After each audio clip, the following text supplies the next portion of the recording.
परंतु प्रधानमंत्री नरेंद्र मोदी की तरफ से 18 अलग अलग कामगारों का जिक्र किया था, जाति का शब्द प्रधानमंत्री की तरफ से नहीं कहा गया था। शहजाद पूनावाला जी, आपकी एक लिस्ट गिना रहे हैं योजनाओं की, कह रहे हैं जमीन पर नहीं उतरी।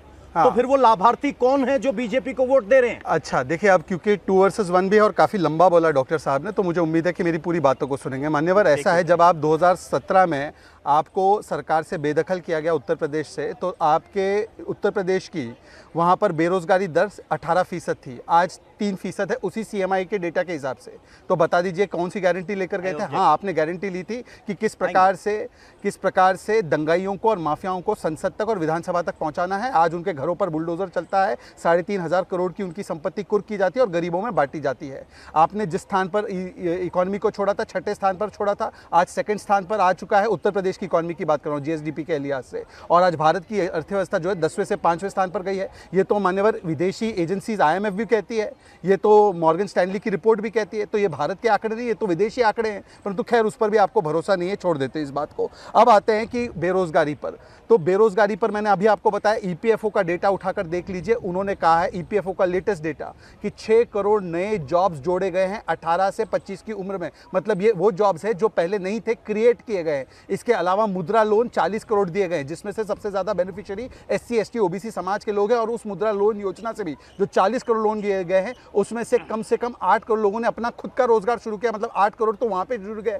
उसके अलावा आप देखिए, आज दुगने रफ्तार से हाईवे बन रहे हैं। तो वो हाईवे कौन बना रहा है? जब 37 किलोमीटर, मुझे पूरा करने दीजिए, 37 किलोमीटर की रफ्तार से बन रहे हैं। 5 शहरों में मेट्रो थी, आज 27 शहरों में मेट्रो। तो मेट्रो कौन बना रहा है? तो इसीलिए मुझे लगता है कि ऐसी बातें करना और चले जाना। परंतु हाँ, जाति की बात देखिए निकली है, तो मैं 2 बातें बता दूं।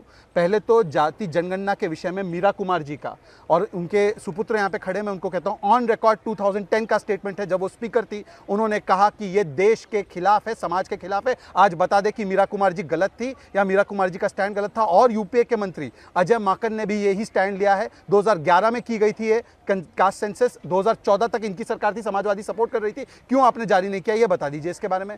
ये इसीलिए कह रहा हूं, देखिए आज तो ये मामला सुप्रीम कोर्ट के सामने, परंतु OBC कमीशन को क्या इन्होंने कॉन्स्टिट्यूशनल स्टेटस दिया? आज OBC समाज से प्रधानमंत्री, वो पहले प्रधानमंत्री, पूरा करने दीजिए, पूरा करने दीजिए, मुझे पूरा करने दीजिए, मान्यवर पूरा करने दीजिए, अपनी अपनी बारी में बोलिए। आज OBC समाज के पहले पहले प्रधानमंत्री है जिन्होंने अपना कार्यकाल पूरा किया है। आज OBC समाज से सबसे ज्यादा मंत्री है। परंतु मैं एक स्टैंड पूछना चाहता हूं, अभी बात हुआ करेंगे। इनका कहना है कि जातिगत जनगणना को लेकर कांग्रेस लगातार स्टैंड बदलती रही है, और क्या अब जातिगत जनगणना को लेकर अभी स्टैंड कायम रहेगा? कोई भी योजना का स्टैंड स्थायी नहीं होता है, वो वक्त वक्त पर बदलता रहता है। और इस वक्त अनिवार्य है, एक मिनट बात करने दीजिए, वो अनिवार्य, कोई भी स्थान या आर्थिक योजना हो। अब जिस तरह जब हम स्वतंत्र हुए थे तो हमारी आर्थिक योजनाएं अलग थी। 1991 में हमने वो योजनाएं बदली, हम उदारीकरण लेके आए, वो हमने किया। और उसकी वजह से यहाँ पर जो GDP जो ग्रोथ हुआ था वो 8% से ज्यादा था। तो ये जो तब्दीलियां लाई वो कांग्रेस सरकार ने ही लाई।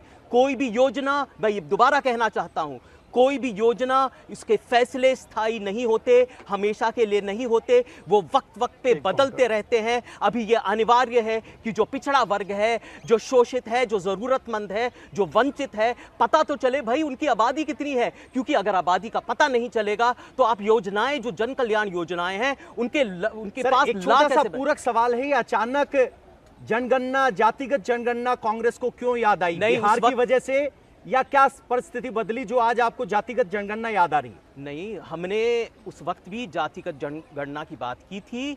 यहाँ पर हम हमेशा, वो सामाजिक न्याय बुनियाद है समाज की और जन कल्याण की।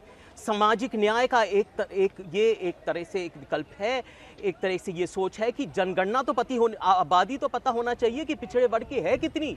क्योंकि देश की जो परिसंपत्ति है, देश की सरकारी जो तिजोरी है, उसका वितरण कैसे होगा आप जब जानेंगे नहीं कि जरूरतमंद सबसे ज्यादा कौन है। भाई आपने तो जनगणना भी नहीं कराई।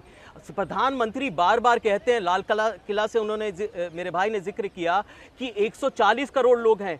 अरे भाई, मेरे मित्र को कैसे पता 140 करोड़ लोग हैं? 160 भी हो सकते हैं,